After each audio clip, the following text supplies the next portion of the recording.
हाँ तो पुष्कर मेला का जा रही है कल। कल कौन सी गाड़ी ले रहा है? Most truck. कारण बता क्यों ले रहा है? क्यों बताई कारण बता देखो।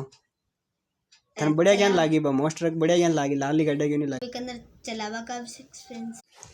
तो मोस्ट ट्रक जो गाड़ी ले रहा है मोस्ट ट्रक है नहीं? हाँ। का निकला लारूं धुओ? हाँ। पतली का ये धुओ निकला जाता है। धुआं निकला बेटा अच्छा लगे। अच्छा लगे चलावा बेटा और तकड़ी भी है। अच्छा तो भी अंदर में पानी डाला है या भी अंदर और कोई डालना पड़ा द्रव डालना पड़ेगा अंदर? पानी डाला बस। पानी डाला वीडियो में देख तो वीडियो में तरफ वीडियो बनी जी रही बल्कल देख रही पानी डालते फिर ये बस है नहीं कितना की आया तो लमसम 1000। हाँ तो चला वाली है या बेटर? हाथ चलावा की एक लड़का नहीं खींच ले दो मोस्टर नहीं यार मैंने हमारा वजन नहीं खींच लिया होगा। वजन नहीं। चलो ठीक है भाई यान कोई 25। चलो ठीक है अरे स्टार्ट कर चलू करा नहीं